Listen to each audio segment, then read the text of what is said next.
Crise epiléptica é entendida como sinais e ou sintomas transitórios devido à atividade anormal e excessiva de neurônios cerebrais. Recomendamos que se veja a aula de fisiopatologia das emergências clínicas neurológicas. Existem vários tipos de crise epiléptica e é importante que se possa reconhecer cada um desses tipos, visto que a abordagem em suporte básico de vida pode ser diferente, dependendo do tipo de crise epiléptica que se está observando. Pode ser uma crise tônico-clônica generalizada, ou também chamada de crise convulsiva ou convulsão, crise de ausência, crise parcial simples ou crise parcial complexa. Vemos aqui um vídeo simulando uma crise tônico-clônica generalizada. Observe que existem abalos clônicos e durante o vídeo observamos certos aspectos que são recomendados e não recomendados. Não se recomenda que a pessoa seja restringida durante a crise, e sim que se coloque proteção na cabeça para que ela não se machuque. É importante cronometrar o tempo de crise. É importante também não se colocar nada na boca, algo que pode machucar ainda mais o paciente ou ferir a pessoa que está assistindo à crise. A crise geralmente é autolimitada e depois da crise é comum a pessoa ficar confusa, desorientada durante algum tempo. A crise de ausência, bem comum em crianças, é uma crise onde, conforme vemos no vídeo, a pessoa fica desorientada, com os olhos abertos, alguns automatismos mastigatórios podem acontecer, a pessoa fica durante alguns segundos com os olhos parados. Isto é, como eu disse, bem mais comum em crianças e costuma ter curta duração. Por outro lado, uma crise parcial ou focal simples. A palavra simples significa que a pessoa está com a consciência preservada. E observamos nesse caso abalos nos lábios do lado direito. Este é um exemplo de crise parcial simples. A crise parcial complexa. A palavra complexa significa perda de consciência. Neste caso, é comum a pessoa estar com os olhos abertos, muitas vezes com piscamento, movimentos estereotipados, conforme podemos ver no vídeo. A pessoa pode repetir esses movimentos, ela pode andar, ela pode tocar em coisas, mas a sua consciência está prejudicada. Por isso mesmo, muitas vezes, durante a crise parcial complexa, é importante que a pessoa seja protegida contra alguma situação que a possa machucar. Mas ela não deve ser restringida, não deve ser presa em algum lugar. Simplesmente é importante conduzi-la por locais seguros até que a crise desapareça.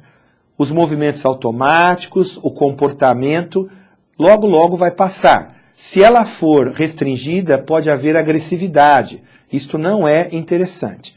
Então é importante que a pessoa seja mantida num lugar tranquilo, sem risco de se machucar, até que a crise desapareça. Podemos observar ainda no vídeo uma situação de uma pessoa que fica desorientada durante algum tempo e está sendo conduzida pelo acompanhante a um local seguro. Também vemos no vídeo uma situação onde a pessoa tem automatismos mastigatórios, um olhar vago. Tudo isso sugere crise parcial complexa. Com relação à abordagem em suporte básico de vida, devemos diferenciar as medidas decorrentes da avaliação primária e as decorrentes da avaliação secundária. Com relação à avaliação primária, é importante verificar se o paciente desperta. Isto no caso de um pós-crítico. Logo após a crise, particularmente a crise convulsiva, durante um tempo a pessoa fica inconsciente, fica desorientada e depois começa a despertar. É importante verificar, então, se ela tem essa capacidade de despertar. Conferir se as vias aéreas estão livres, se a respiração está normal, se há pulso arterial normal. Isto especialmente durante a crise convulsiva, que é aquele tipo de crise mais grave, onde essas funções podem, às vezes, estar alteradas. Em caso de anormalidade de qualquer dessas coisas, é importante se iniciar rapidamente as medidas relacionadas a alterações da avaliação primária. Com relação à avaliação secundária, deve-se avaliar os parâmetros vitais, aspectos relacionados ao tipo de crise epiléptica e observar alguns sinais de gravidade da crise epiléptica. Os parâmetros vitais incluem o pulso, a pressão arterial, frequência respiratória, saturação de oxigênio e glicemia capilar. Alterações que são mais comuns de surgirem nas crises convulsivas, na convulsão. Nela, sim, muitas vezes a frequência respiratória pode estar alterada, a saturação de oxigênio pode cair. Lembrando também que alterações da glicemia podem ser causas do desencadeamento destas crises, particularmente da crise convulsiva. Com relação à crise tônico-clônica generalizada, ou seja, a convulsão, é importante ainda enfatizar certos aspectos de extrema importância. Por exemplo, é importante anotar o tempo de duração da crise, porque, como veremos a seguir, crises mais prolongadas são sinal de gravidade. Portanto, é importante estimar, avaliar qual é o tempo de duração dos abalos clônicos, da crise convulsiva propriamente dita. É importante proteger a cabeça, como vimos no vídeo de simulação.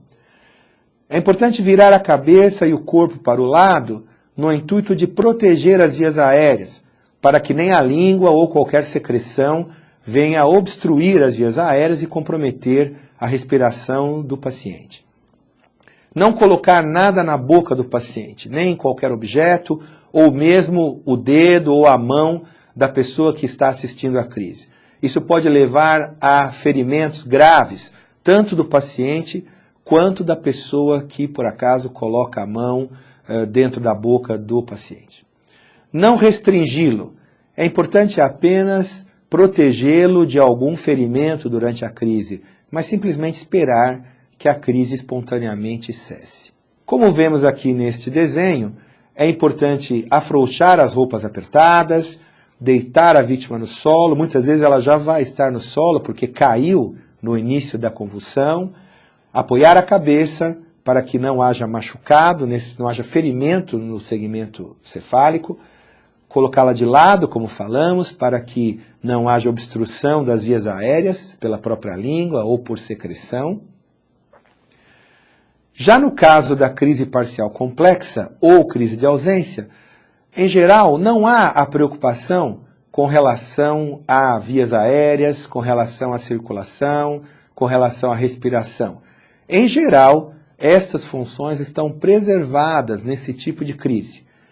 É sempre importante avaliar se estas alterações existem ou não. Mas, em geral, nesse tipo de crise, esses parâmetros de avaliação primária são normais. É importante, contudo, anotar o tempo de duração de crise. Crises que se prolongam por muito tempo podem se caracterizar o que chamamos de estado de mal parcial complexo ou estado de mal parcial simples, que é uma situação que requer um tratamento mais intensivo. É importante falar calmamente com o paciente, não restringi-lo e colocá-lo em um ambiente seguro.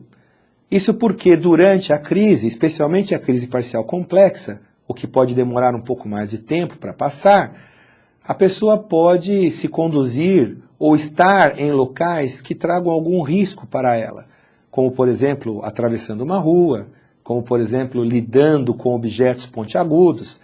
Então é importante simplesmente protegê-la disto, até que a crise espontaneamente cesse. Importante observar sinais de gravidade da crise epiléptica. Como já falamos, uma delas é a crise prolongada. Geralmente, consideramos assim, maior ou igual a 5 minutos. E isso é especialmente importante nas crises convulsivas, porque uma crise convulsiva com duração prolongada traz mais risco de comprometimento da respiração, de obstrução das vias aéreas. Portanto, situações de crise convulsiva prolongada requerem muito mais cuidado, muito mais atenção, podendo caracterizar o que se chama de estado de mal convulsivo. Isso também pode ser caracterizado se não há recuperação completa do nível de consciência entre crises.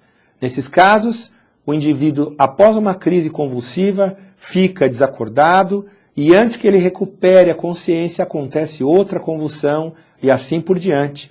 E isso também é um sinal de gravidade.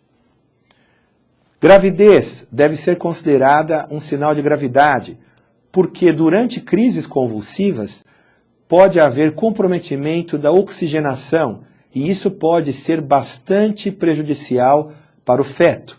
Portanto, em situações de gravidez e crises convulsivas, muita atenção deve ser dada também ao feto por um eventual risco de oxigenação. Também é importante observar se não há ferimentos secundários à crise. Por exemplo, numa crise convulsiva, o paciente pode cair ao solo, bater a cabeça ou alguma outra parte do corpo, e isso gerar um ferimento corto-contuso que também merece assistência. E também deve ser considerado um critério de potencial gravidade, a primeira crise epilética, porque pessoas que não têm antecedentes de crise epilética podem, na verdade, na primeira crise, apresentarem doenças mais graves. Ou seja, aquela primeira crise epiléptica é tão somente a manifestação de uma doença mais grave, como, por exemplo, uma meningite, uma encefalite, uma hemorragia cerebral. Portanto, primeira crise epiléptica deve merecer atenção especial quanto à causa que está determinando esta crise. Esta pessoa, então, deverá certamente ser investigada para a procura desta causa. Ao se comunicar com a regulação médica, é importante, então, identificar bem o paciente, passar um quadro clínico resumido, incluindo o início dos sintomas, ou seja, há quanto tempo aquela crise epiléptica dura, quanto tempo ela dura. Esta é uma informação extremamente importante para que a regulação médica tome outras medidas. Informar aspectos da avaliação primária e secundária. E com base nessas informações, aguardar a regulação médica sobre outras orientações e condutas que devam ser tomadas, bem como o hospital para o qual a pessoa deve ser encaminhada. Em resumo, é importante registrar a duração da crise epiléptica, isto pode ser um sinal de gravidade, realizar as avaliações primária e secundária, observar sinais de gravidade da crise epiléptica e comunicar rapidamente à regulação médica essas informações para que outras condutas possam ser orientadas.